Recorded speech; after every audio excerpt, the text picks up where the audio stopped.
Yo, yo, yo, it's Kyle Dennis, and welcome to another episode of Billboard Book Club, powered by Talk Shop Live. Today, we are hanging out with Grammy nominated singer, songwriter, and author, Miss Jessie Reyez, and we are talking about her new book, The People's Purge Words of a Goat Princess, Volume 2. Before we get started, we want you guys to know that when you order right now on Billboard and Talk Shop Live, the book will be signed by Jessie Reyez, so you'll want to get your copy today. Click the shop button on Talk Shop Live or comment shop on Facebook and Instagram to receive links to order Jessie Reyez's The People's Purge, Words of a Goat Princess Volume 2 with an autograph. Stay tuned through the end of the stream because Jessie will be reading some poetry as well. Now, before we dig into this book and get to know all of the different parts of yourself and different people that you reveal throughout this book, tell me, 2 to 3 takeaways that you want people to bring from this book. Ooh.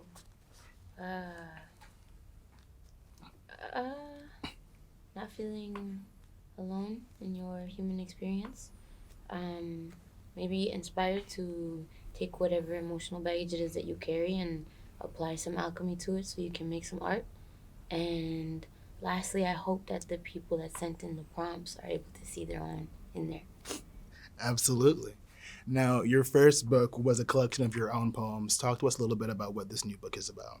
So this new book is still poetry. It's just the genesis of it is a little bit different. I mentioned it in the introduction about how it's the natural artistic creative process to make and release, but the second that you're able to work in the industry, you understand how that's not really conducive to the context that we're in. You need editing, you need studio time and mastering and mixing, and even if it's the written word, you need editors, you need a publisher, you need dates of release. There's just so much more logistics that get involved, and it takes some of the purity out of it, and the natural creative rhythm gets hindered.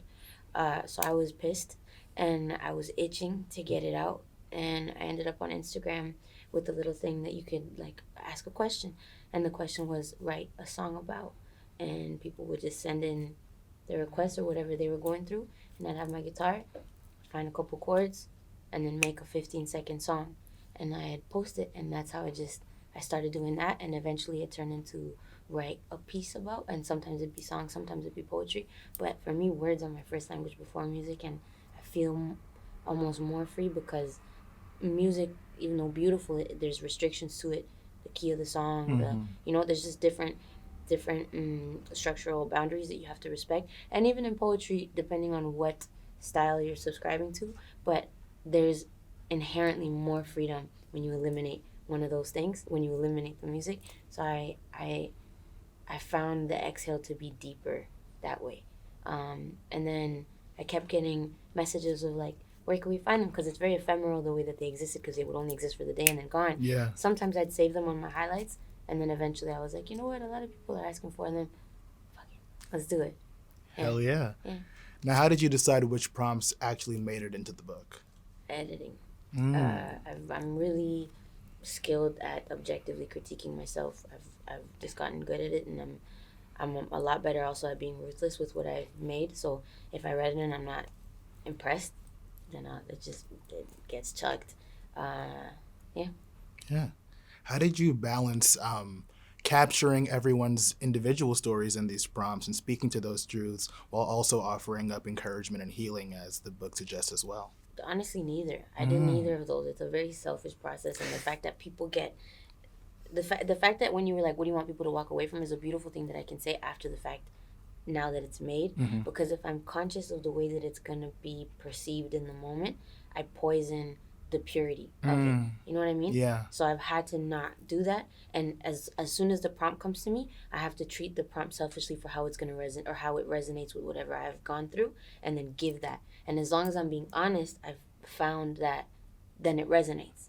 You know what I mean? As long as I'm being honest, because the chances that someone else is going through something similar are very high if I'm being completely transparent. Yeah. Yeah, it's been a really positive byproduct of just being committed to truth. It's got to resonate with you before it can resonate with anybody else, exactly. Really. For your best estimate, how many prompts did you go through in this entire process? Best estimate. I don't know. Round Hundreds, up. thousands, maybe. Yeah, because I do Wow. it often. Biz said I do it like once a week, Wow. give or take. And before, now I put myself on a limit because I have too much fun doing it. Now I'll be like, okay, 10. I'm going to do a quick 10 for y'all, and then we'll do it. But when I first started doing it, it was like endless. I'd be there for hours because it feels like it's just a workout. It's legitimately a brain workout. And it also teaches you to be less precious. It teaches you to trust your discernment more and follow the North Star of like actual experience without being uh, self-conscious about bearing what it is and without being self-conscious of mistakes too. But it also forces you to have to be more sharp. Because now this means if I'm dropping this right now, my edits have to be like right now, and I have to really know if this is a lead or if this trash. And if it's trash, then I'll just kill it and I'll go to the next prompt. You know? There we go. Now, did you find that you gravitated towards a very specific style or form of these poems, or did you just kind of go into whatever the poem called you to write in? Whatever the poem called to write in. Sometimes I'll like be extra free. Sometimes I really like rhyming, so I'll throw that boundary in there. I just alternate. Yeah. Now, do the identities of poet and author feel distinct from musician to you, or are they just different ways to express and tell the same things? Interesting.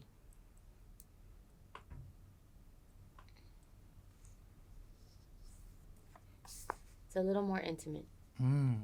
How so? Because the lack of boundaries, the lack of having to adhere to certain restrictions that I love because I'm challenged as a musician, but the lack that being absent allows for subconscious expression to be more present. Therefore, it's rawer. So everything by default becomes a little bit more intimate because the lack of the boundaries allow for a little bit more room for truth. Yeah. How committed are you to keeping your poetry and your music separate? Would you ever set any of these poems to music and perform them? I've done that before, but not. I've done that before, but it's not something that I'm not in public. Not in public. Yeah. If I were to do it, I would like do it for you. Yeah, do it for me, and then if I like what it is, then it would come out. But I don't think I'd ever be like, this started as a poem and then it turned into this. Like, there's maybe one that happened with from Words of a Goat Princess that someone might be able to like work backwards in the puzzle pieces, but I've never really talked about it. Yeah. At this point, we're going to take some viewer questions, so make sure that you guys are showering up that the TikTok comments and the Instagram comments with your questions. And please remember to click the shop button on Talk Shop Live or comment shop on Facebook and Instagram to receive links or order Jessie Reyez's new book, The People's Purge, Words of a Goat Princess, Volume 2, with an autograph. So Shauna wants to know, what inspired you to write The People's Purge? Was there a particular event or moment that sparked the idea? It was cumulative, like different people on different occasions being like, we love these, would love to have them all in one spot. And eventually I was like, okay, yeah. But I'm always creating. That doesn't really ever stop. So it's a permanent, it's almost like if you had like a sausage maker, if no one ever cut it, it would just be perpetual, like it'd be consistent. Long yeah. sausage. So it's just a matter of me like cutting it, being like, okay, here's the sausage, cutting here, here's another piece. So yeah. I like that analogy. So Debbie W wants to know, I'll be at your reading and concert this Friday in Austin. Can't wait. Will you have copies of your book available there? No. They're all pre-ordered, Debbie W. You better pre-order that shit, my girl. And then Jeffrey C wants to know, Jessie, do you prefer writing during the day or at night? Oh, what's his name? Jeffrey? Jeffrey C. Jeffrey C, I prefer writing at night. I prefer doing a lot of things at night, which sounds so dirty out of context. But it's just, I think there's a study that was done that's like a certain amount of the population is just naturally nocturnal because of different tribal responsibilities that have shown up in our genetics way later. And I think I'm part of that because my brain just like fires at night. Yeah. And in the morning, I ain't time to do that. I'm the same. I can't even speak in the mornings. Me neither. Yeah. Me neither. Now we're gonna head back to the interview portion. Okay.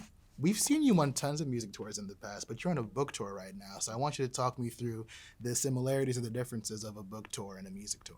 It's very different. It's so funny because I feel like some people might think that the book tour is easier, but it is not. yeah, it's just very different, and everything is a lot more condensed. So it's city flight, city flight, city flight, and because it's that much more intimate, it doesn't. It's just emotionally heavy to read through those sometimes. You know what I mean? But it's a world of, like, I just play in a world of emotions naturally, so it's not like it's that new for me. But maybe because there's something jovial in the music shows, and there's something so much more mature in the readings. Yeah. That it feels like a heavier emotional labor as opposed to like jovial lightness on the music tour. Yeah. How do you go about decompressing? Hot yoga, which I have to go to because I've been slacking, to be honest, because everything's been so busy. I read. Ooh, I'll take a bathtub with some peppermint oil. Oh. Sage, Palo Santo. I love doing that. Or, oh my God, I'll go to a sauna. Oh my God, I'm living vicariously through my words right now. I'll live vicariously through you. Nice.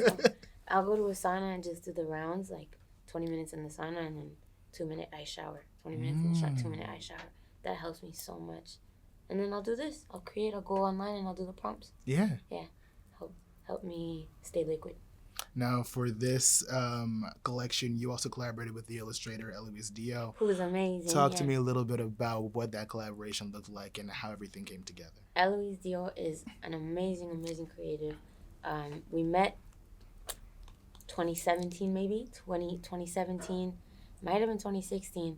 I was playing a show in Paris to like 20 people, maybe. That's being generous. Might have been 15. In this dingy little corner, like this, it was rough. And she was one of the few people that came out. She'd been a fan. We had liked, before that, we had interacted online because she did these beautiful pieces and then did a piece for figures. And I was like, oh, I love this. I liked it. And I reposted it. And then became a fan of hers. And then I would just like shit all the time. And then I just saw more things that I loved. And I was like, we should do something. And then I hired her to do the Shutter Island, which is crazy. Number 2 on the Kiddo project, to do the Shutter Island artwork. Yo, isn't that insane? And she did it, and I fell in love with her art, and then we met in person, and she's just great. I love her vibe, and then we've been in touch ever since, and she ended up doing all the artwork for my second EP, Being Human in Public. Wow. She did the cover, she did the album artworks for the single artworks for all of the individual songs. She's just amazing. So, and we just work well together. We work very well together, and she's open, she's malleable, she's so artistic, so creative. I'm a fan of her, and I can't wait for the world to see more of her illustrations. And she does such a good job too, because sometimes I'll show her a poem and I'll be like, go nuts. Like, I'm not going to give you any direction, whatever your heart, But then sometimes, and this is what happens, this is more often than not, I'll either send a little blurb of like a shitty little 15-word description of this image that I have, and then she comes and waters it, and it grows into this beautiful willow tree. And that to me seems like it's easier than the last method that we have, because the last method, I'll actually do a doodle. They're atrocious. You can't doodle. They're atrocious. They're atrocious. All my talent was over here, and God left nothing for drawing, nothing. So it's rough. And I'll give her that, and then it's insane, man. It's insane. It's literally like, yeah, she just takes it, waters it, and it turns into a tree. Yeah. Sounds like y'all are real partners in crime now. She's great. That's amazing. I love her, yeah. I also do want to share that we are officially sold out of signed copies of your new collection. So congratulations. Thank you. And, speaking of this new collection, between, the first one and the second one, how has the idea or the persona of the Goat Princess evolved for you over time? How has the idea of the persona of the Goat Princess evolved for me over time? She's growing. More self-awareness, more joys, more heartbreaks, the nature of life, Yeah. It's a reflection of me. Anything that's in there is a reflection of what I've gone through in my life. And as much as I'd like to say, she's continuously getting better, it's one of those things, it's like the stock market. Like, if you're looking at it close, it looks so fucking volatile, but if you step back, there's like a trend, Yeah. So luckily, if you step far enough back, you'll see that. But this is peaks and valleys of, like, you could see where I faltered and be like, woof, and build myself back up, and Yeah. It's just a human experience. I think she's evolving by just maybe getting better because I read all the time. I work on my skill. I study literature, study songs, study, so I think I get better as a creative, but the evolution is just a reflection, like just the human experience. Absolutely. You know, some fans have said that your music has saved them and now the words are literally on the page. Do you find a different level of gravity with it when it comes to fan relationships you've created through your poetry instead of your music? That's the same. Same? It's really beautiful. It hurts and validating it. I don't know. It's a really difficult thing to explain. But to share pieces and then have messages say like, I didn't expect to cry today, or I didn't expect to I don't know. I don't know. Maybe it's more potent because it's easier for songs to be. I love this quote. There's a quote by Basquiat that says, "If art decorates walls, then music is how we decorate time." So, but that also gives music a one up because it could coast the waves even if it has nothing to do with what's happening in the moment. The memory will still get engulfed in that print, Whereas there's no room to hide in words solely. There's room to hide in music, but in words, if it doesn't grip you, then nothing about hearing chords is gonna bring me back to this moment. So it's a different. It might be deeper. I don't know if that's the right way to describe it, but it's almost like the key has more details. It's like the key has more details in order to open that lock, because with music the key just looks a little bit more basic. Still a door, still locked, still something genuinely of value inside, but with words, the teeth of the key are more. The teeth of the key are a little bit sharper and more detailed. Yeah. Your analogies are on point today. That's funny. Thank you. You're killing it. And we're going to take a couple more fan questions right now, actually. So, Cara C and Isabel had very similar questions. They want to know, if you wrote a soundtrack for your book, what songs or vibes would it have?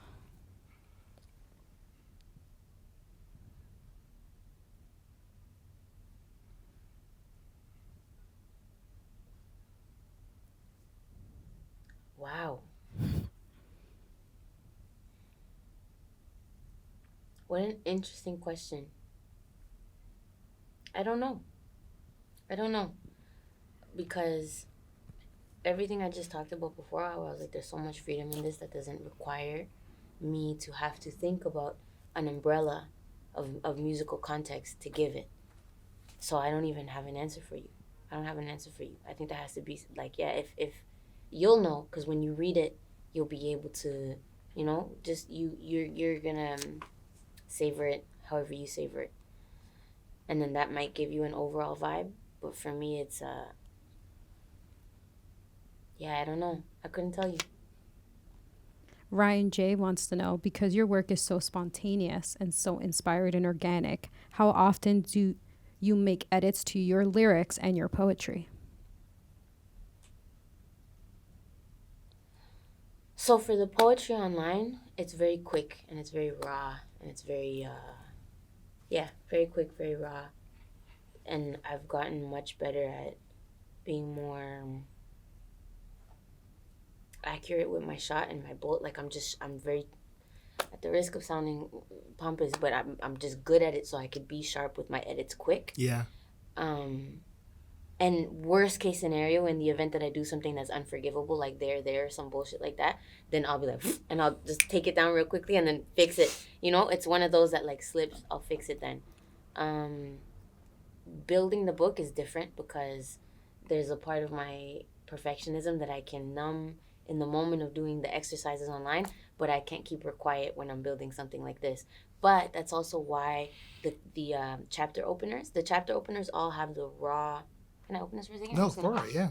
The chapter openers all have the raw screenshots, edits or edit lists. Oh shit, edit lists and all. So these are the raw ones. And then, for example, at the back, you'll be able to see like, okay, well, this poem that we read that was on page 84, the raw one will be on page 58. If you want to see what it looked like before I made the like final chisel into the marble that I couldn't help, because sometimes it just needed a little bit of like, but it happens. There's no way I could have just not. There's no way. That would be impossible. And then for music, I edit more than I used to edit. Like when Kiddo came out, I used to be of the school of thought that things just needed to be raw, always to be received in its truest form. But the older I got, the more I've learned to trust my own discernment, to know that it's not a sin against the song for me to turn over rock 2 and rock 3 and turn over rock 4 and try this edit, as long as I trust myself enough to know that by the time I get to edit 33, if edit 33 isn't better than version 3, then I'll eat it. And it's fuck all those extra effort and extra hours, and you have to thug it out and be like, but that only comes once you learn to trust your own intuition and your own discernment and your own taste, to be like, no, this is fine, as opposed to being scared of options, because then you're gonna get paralyzed with indecision. Like it's something that comes with more experience. So I think I've just been able to really milk the shit out of the years that I've been in this industry to learn how to get better and objectively criticize without having any emotional residue. Oh yeah. Mm-hmm. 2 more questions here. Ashley H wants to know, what is your most inspiring books or book that you have read this year so far? This year so far? Usually I have an answer, but this year so far? I don't want to tuck her in my ass. Hold on. I just want to be sure. This year so far.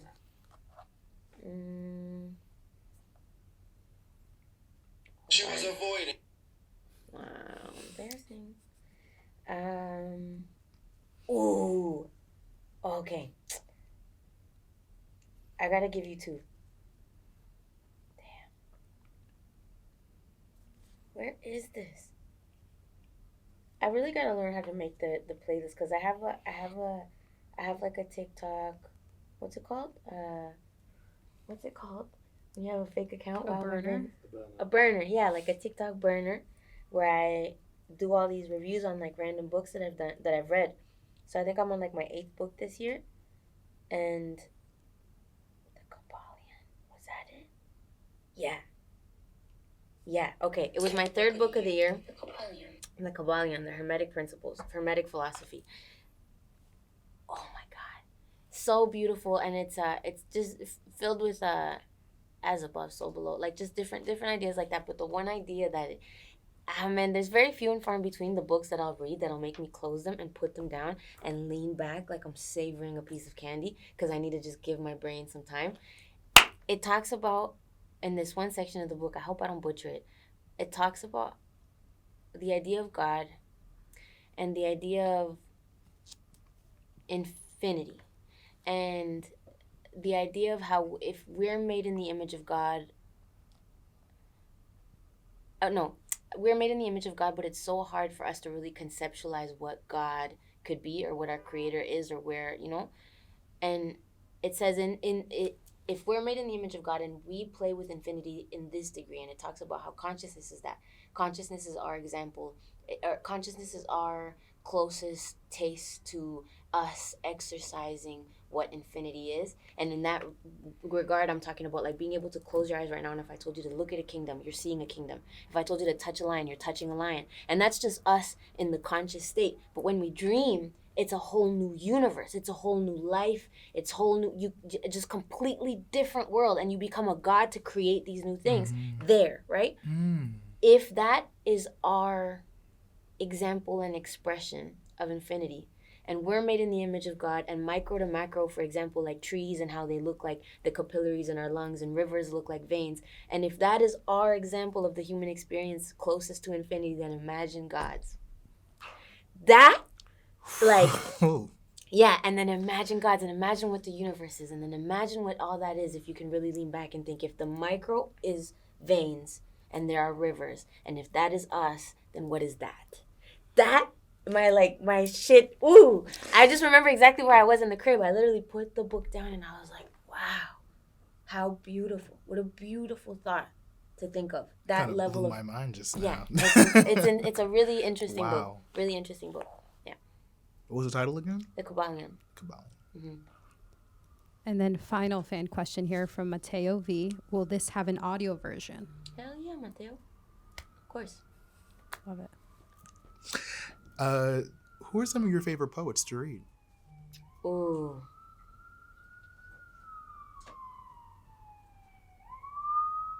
I gotta say her name right. Hold on. That's so funny. And this is live, so this is just what you guys are getting. We respect it. We love correct pronunciations. I'm gonna fuck up Ruby. Oh, Ruby Kaur. Ruby Kaur. Yeah, Nice. yes. Milk and Honey is really, really, really beautiful, but that's not a secret the world knows. Just a little bit. Just a little bit. Now, the idea of a purge suggests cleaning, letting go. Did writing this volume feel like a purge for you? Creating generally does.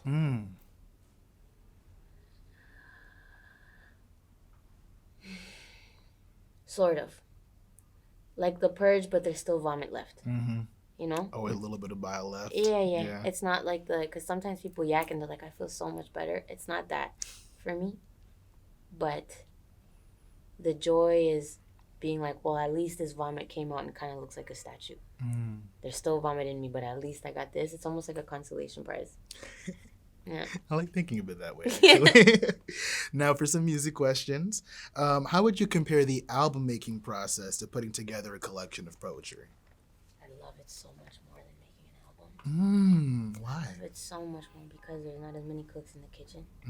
Good point. Because there's not everything that I mentioned before. Like, there's not logistics that I have to worry about. There's not mixing. There's not producers. There's not album artwork. There's not talks with DSPs. There's not talks about scheduling. There's not pushing. Like, it's just so much nicer. And again, it's gonna sound pompous, but it is what it is. I love being able to rely on me. Yeah. You know, which is crazy because I sound like the kid at school that didn't want to do group projects, but I like relying on me because I know I will not let me down. Yeah. So that feels really nice to be able to know that I'm like, okay, I got this. Also sounds like control issues, but it is what it is. Now, final question for you. Yeah. It's Grammy season, and you are a nominee, of course. You're a previous nominee. As an artist, what is your favorite thing about Grammy season, and what is the thing that you dread the most about Grammy season?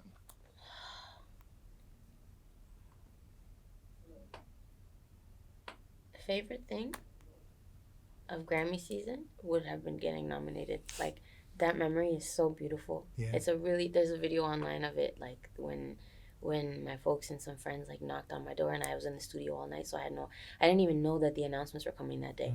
And so they knock on the door and I open it and I'm half asleep with like a Black Panther t-shirt on, no pants, just like, what's up? And then they were like, guess what? Like, and then told me, and it took me a second to realize what was happening. It's a really beautiful memory, and even though I didn't win that year, that memory was like, it continues to be a source of happiness for me and a gift that I got to share with my people.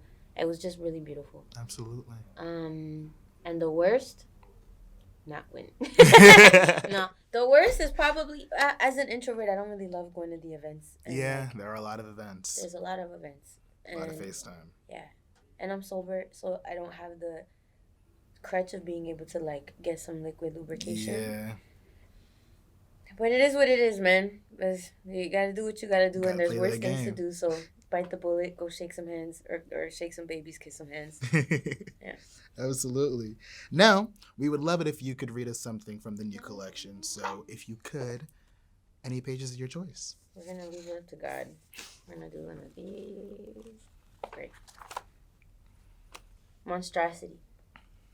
There have been moments when I write down my days just to look back and ask myself, which stranger lived this? Which idiot girl made such poor decisions? Which adolescent soul is so stuck in remission that repeating patterns would be a step up compared to the spiral she continues down? Do you know what you would do if you spent years trying to kill the monster just to realize, after all those nights, the monster had been you? And Eloise's illustration is right here. Gorgeous. Right? Do you want to pick one? Yeah. Nice. Let's do a little. He's so funny. Watch you pick the same one. Jesus. Being mentally damaged. Clearly. Clearly. Most of my life, I've been part of the minority. But here, in this decade of oversharing, emotional bearing and emotional bearing, generational trauma tearing, individuality declaring, don't fucking worry about what I'm wearing, no censorship because I'm always swearing, conservative boomer scaring era. In this era, I feel a bit at home. Until the internet gets me comparing, and I begin caring, much more than I should, when a screen and social norms continue to tell me I should be worried about finding my pairing. The answer starts glaring me down. Maybe things haven't changed. Maybe the normies are still staring. Maybe being yourself is still daring. But that's fine. The back of my hand has a hand drawing of this road. Deep down, I've always known home is home, regardless of if I'm home alone. Oh, that one ate. Thank you. I'm happy with that choice. Yeah, Thank you, that thank one you. ate. That was great. Want to pick the last one? The last one, I have to top this one, or at least match it. You keep searching. With Did the you? same one. That's funny. That's when you leave it up to fate. Which one? Grief. Grief is only as deep as the love was once profound. So when you stand over ruins, you also stand on once fertile ground. Love leaves a hole. That's the price of touching the sun. Shot straight to the heart. That's the price of playing with guns. I'm excited for y'all to get this. Hell yeah. Well, Jessie, thank you so much for joining us at Billboard Book Club on Talk Shop Live, and cannot wait for everyone else to experience reading this collection. Thank you. And thank you guys for tuning in. Thanks for joining us.